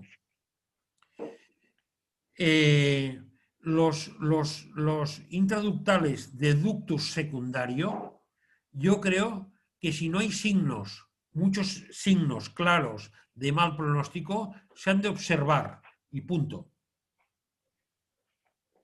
Nos estamos encontrando gente mayor con muchas lesiones. Yo ahora, por ejemplo, la semana que viene tengo que operar un intraductal en una chica relativamente joven que no es de gran tamaño, pero es una mujer muy joven. Por lo tanto, a lo largo de los años esto va a ir evolucionando. No hay prisa en operarlos, no hay prisa. Pero si tú ves viendo que van aumentando de tamaño, que lo has pinchado 2 veces, que van apareciendo signos de malignidad, estos tumores hay que sacarlos, porque si no son cánceres. ¿Y el valor del calibre del Wirsum? ¿Más de 6, más de 7?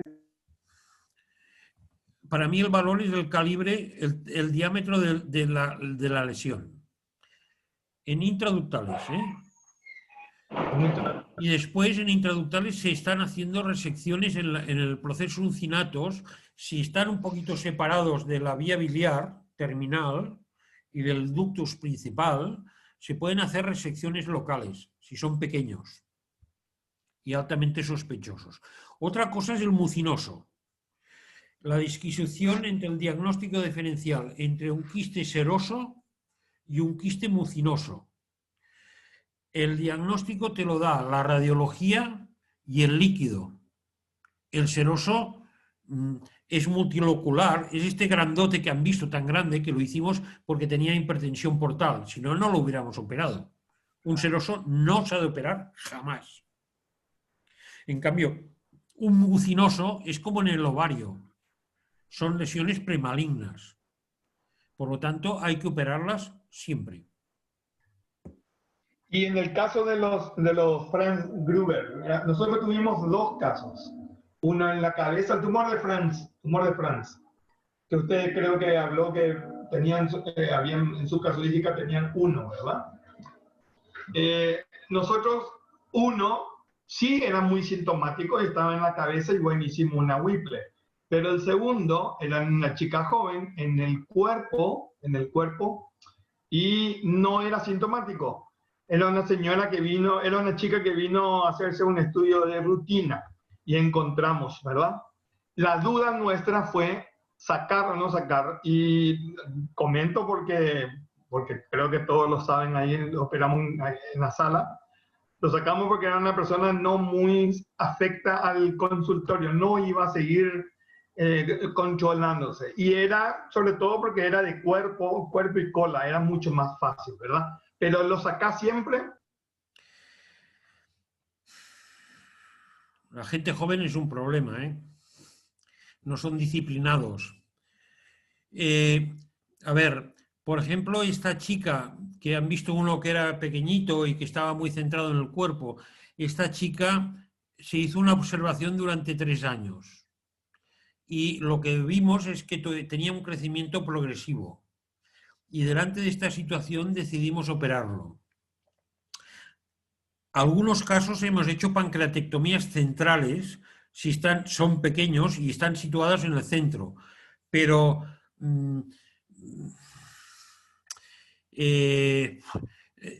la mayoría de los lóbulos de Langerhans están en la cabeza, por tanto, sacarle la cola yo no me complico mucho la vida, la verdad. Porque para hacer una cirugía que después has de montar un doublet con un asa, a ver, has de ligar la parte proximal y has de abocar un asa en la parte distal. Y esta ligadura de la parte proximal se asocia a un porcentaje no despreciable de fístulas. Entonces, te va a liar la parte proximal con la anastomosis que has hecho en la parte distal. En la época de mi padre hacían un doublet, que era poner un asa en medio y empalmaban a los dos, ¿no? Pero esto es que son cirugías ya pasadas de moda, yo creo. El uso de enzimas pancreáticas en los tumores de cabeza de páncreas, preoperatorio, postoperatorio, siempre, no siempre. El control de enzimas en los drenajes. Digo el nombre, pancreatinas, creón, en el preoperatorio, en el postoperatorio. El dar inhibidores. Está demostrado que solo sirve para ir a los congresos, eso. He explicado. Sí, hay mucha literatura hoy en el uso de pancreatinas, en el reemplazo realmente en la suficiencia pancreática exótica. Bueno, esto, a ver, una cosa es los enzimas sustitutivos cuando tú dejas un enfermo con una insuficiencia pancreática. Esto es otra cuestión. La otra cuestión es dar octeótride, dar bloqueadores de la secreción pancreática en el posoperatorio. A ver, lo hemos hecho todo. Me refería al creón, a la pancreatina realmente, al creón. Al creón. Sí, claro.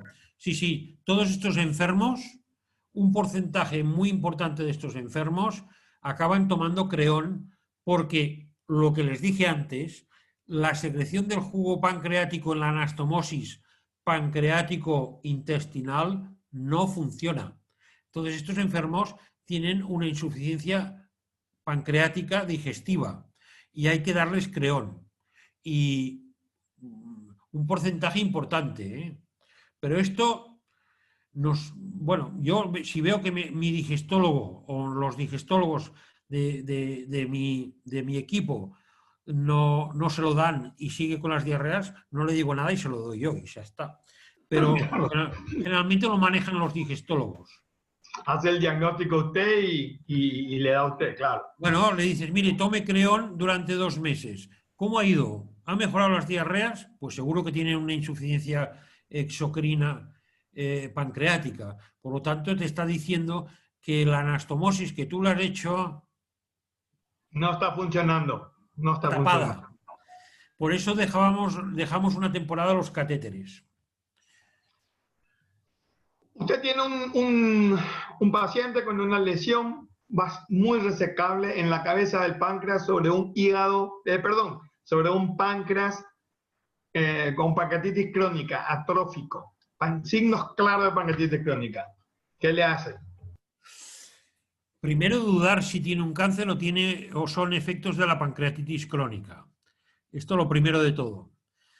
Si tengo dudas, hago biopsias, pero las biopsias van a depender del señor que hace la biopsia. Y si se atreve a hacer biopsias con agujas gruesas, que son las que valen. Y si tengo dudas y tiene una destrucción importante de la cabeza del páncreas y es un enfermo alcohólico, por lo tanto pancreatitis crónica, no me rompo la cabeza y le hago una DPC. Esto lo aprendí de Brennan. Brennan, el cirujano del Memorial, que hace, no sé si aún está activo porque le prolongaron su vida laboral, lo decía muy claro. Oiga, usted sin duda, sáquele la cabeza del páncreas. Prácticamente todas las cabezas de páncreas que hemos sacado había cáncer. Es mejor meter la pata, ¿no? Meter la pata que dejar un cáncer, que te muera el enfermo. Y el cuerpo y cola de páncreas atrófico, crónicamente enfermo, ¿usted lo deja? Es más fácil para anastomosar, sí, para hacer intususcepción, pero dejar un páncreas enfermo ahí. Si es un páncreas atrófico, pues ahí se quedará. Si me está preguntando si alguna vez lo que hemos hecho es ligarlo y nada más, ¿no? Pues lo hemos hecho alguna vez también. O hacer una paquetotomía total. O total. Si lo que queda es un churro, para decirlo así, para que me entienda, y no sirve para nada, y lo único que le va a dar son problemas, yo se lo saco. Otra cuestión muy interesante es cuando esto te pasa después de una DPC por un intraductal. ¿Qué haces en una persona con 75, 80 años que le hiciste hace 6, 7, 8, 10 años una DPC por un intraductal de ductus principal y que en las imágenes que te van apareciendo después ves que es multicéntrico?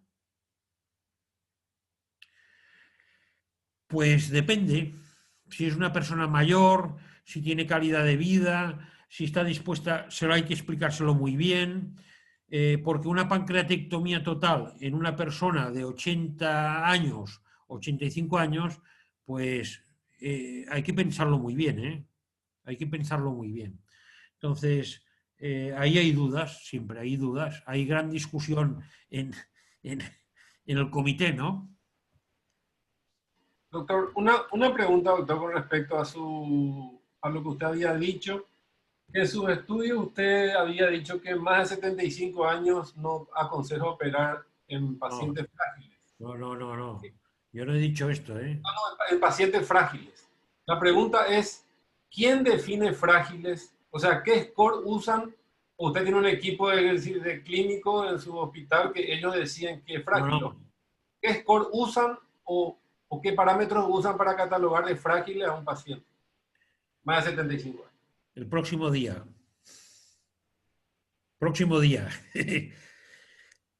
Si hay que hablar, a ver, ¿qué es un enfermo? La definición de lo que es un enfermo frágil. Mire, a ver, si quiere lo ponemos otro día esto, pero es un enfermo añoso, con patología de base importante. Este que voy a operar ahora a finales, el día 29, tiene 75 años, obeso, más de 100 kilos, tiene una fibrilación auricular por la que toma Sintrom, y toma Sintrom porque le hicieron una prótesis de cadera y hizo una trombosis en la pierna y desde entonces toma Sintrom, e intentaré no estar, me adapto, se lo explico muy bien y le digo, mire, usted no tiene un riesgo de morirse de un 2%, sino que tiene un riesgo de morirse de más de un 10%. ¿Vale? y le ofrezco lo que hay. Entonces, por ejemplo, le he dicho, mire, yo lo voy a operar porque tiene imágenes dentro y lo que tiene es un tumor en principio benigno, pero que puede tener áreas de degeneración maligna, lo voy a operar posiblemente no por la laparoscopia, porque lo que interesa con usted es hacer una cirugía que no sea de 4 o 5 horas. Me adapto. Cuando yo me encuentro con una mujer de 90 años o de 85 años, le digo, mire, usted tiene un cáncer de páncreas. Lo ideal sería hacerle una quimio-radioterapia primero para controlar la enfermedad. Y entonces reevaluaremos si se le puede hacer una cirugía de rescate o no. Y le digo, su tumor es extirpable, ¿vale? Pero sus condiciones no son buenas para este tipo de cirugía. ¿Usted cuánto tiempo quiere vivir en la vida? Hay que ser muy claro con esto. Y yo me he encontrado, por ejemplo, con una mujer de 90 años que me ha dicho, mire, yo tengo mis hijas casadas, sus nietos ya van a la facultad, a la universidad, mi marido ya está muerto, yo lo he hecho todo en mi vida y no quiero que me mortifiquen. Pues muy bien, vaya al oncólogo que la enviará con tratamientos paliativos y vivirá lo que tenga que vivir. Porque le has de decir, si es un cáncer, le has de decir, porque la primera pregunta que te van a hacer, te dirán, oiga, ¿y yo cuánto tiempo voy a vivir si me opero y me pongo en todo este montaje? ¿No? Tú lo preguntarías, ¿no? Yo al menos sí. Y tú le tendrías que decir, mire, los tumores, los cánceres de páncreas, cáncer, hablo cáncer, los cánceres de páncreas que hemos podido extirpar con criterios, entre comillas, de radicalidad quirúrgica, que nunca lo es, su supervivencia es de una media de 19 meses. Doctor, ¿y si no me opero? Pues la supervivencia media de no operarse, si acepta el que le hagan una quimioterapia, se acercará a los 12 meses. Qué silencio, ¿no? Y entonces le has de dejar al paciente que en relación a la información que tú le des, que ha de ser real y bien dada y no agresiva, el paciente ha de ser suficientemente preparado para decidir.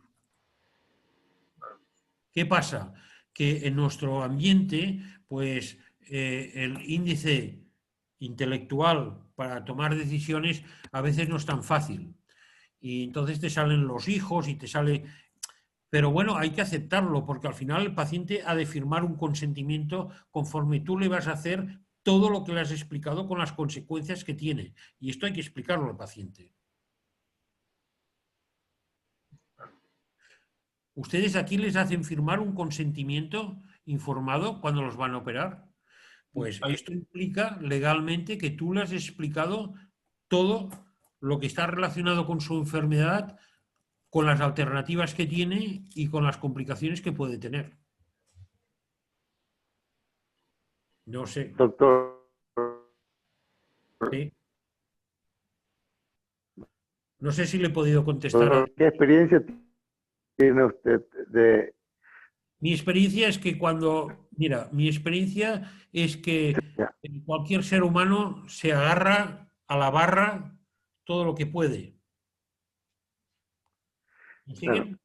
Se agarra a la barra. Entonces, si tú, eres honrado y le explicas las cosas como son y le dices, bueno, va a sufrir durante un mes, pero bueno, esto le va a poder dar oportunidad de poder seguir si hace la quimio. Ahora, si te rechaza la quimio, te lo rechaza todo, no te compliques la vida, no vale la pena.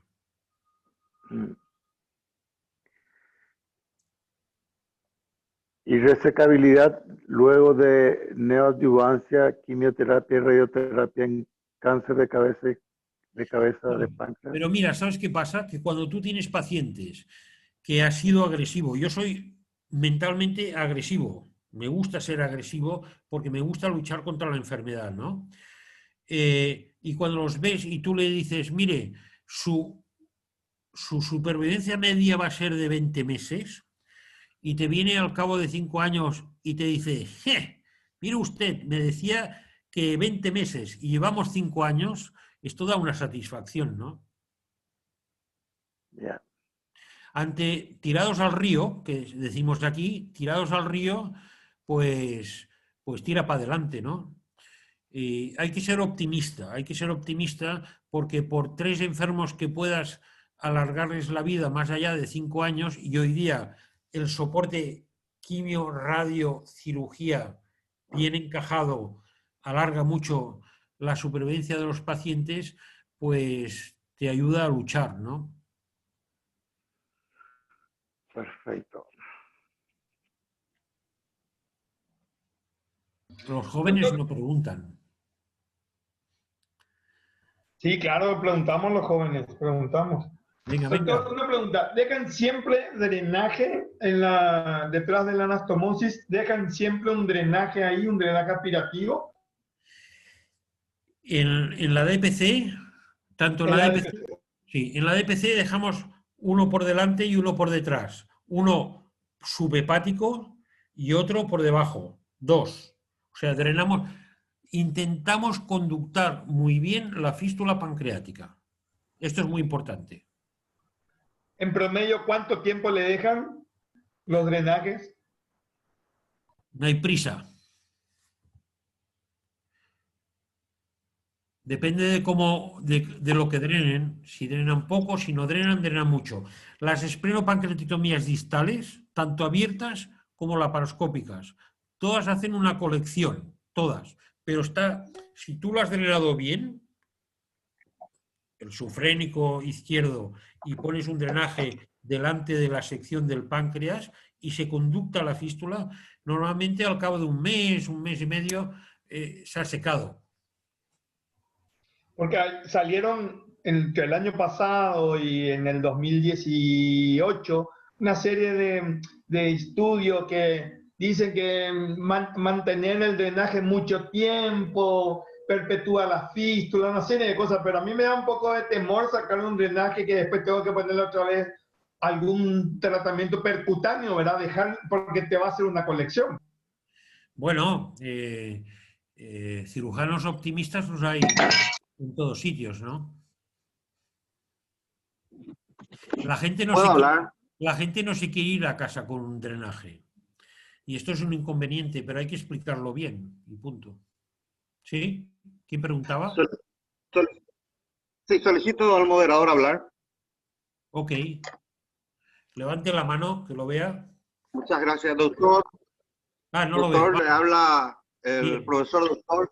Le habla el profesor doctor Isaías Fretes. Muy bien. Eh, Sí, le escucho. Me va a felicitar su conferencia. Felicitar su conferencia y agradecerle una vez más por su participación tan enriquecedora. Esto estimula a los jóvenes y por sobre todas las cosas me pone muy contento que cirujanos antiguos, no solo de la sala 10, sino que también de otra institución como el doctor Hidroyaga estén participando. Doctor, estos cirujanos antiguos que usted ha estado escuchando son los referentes de la cirugía de páncreas en el Paraguay. Entonces yo creo que nuestros residentes, nuestros jóvenes, tienen un motivo de algarabía para festejar el día de hoy. Así que muchas gracias por su participación, doctor. Su conferencia verdaderamente magistral. Pues muchas gracias.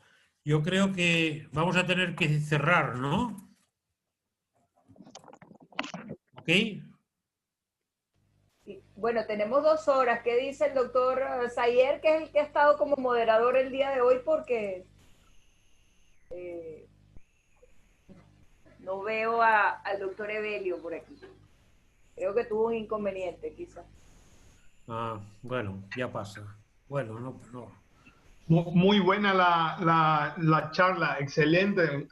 Creo que los jóvenes y los más viejitos aprendimos mucho en este intercambio, pero creo que no sé si, doctora Melo, más de 2 horas podemos forzarle al doctor Vicente, ¿verdad? No creo. Además tenemos todas las semanas. Hablamos con él las próximas semanas. Todavía Bueno, quedan la próxima dos, semana- quizás una tercera charla porque quedó en hablar de pancreatitis que no tocó hoy. Entonces les pondré la definición de paciente frágil. Bien. ¿Ok? Excelente, excelente. Bueno, Muchas gracias. vamos a cortar. Nos vemos la semana que viene. ¿Ok? Perfecto. Gracias, doctor. Ok, gracias.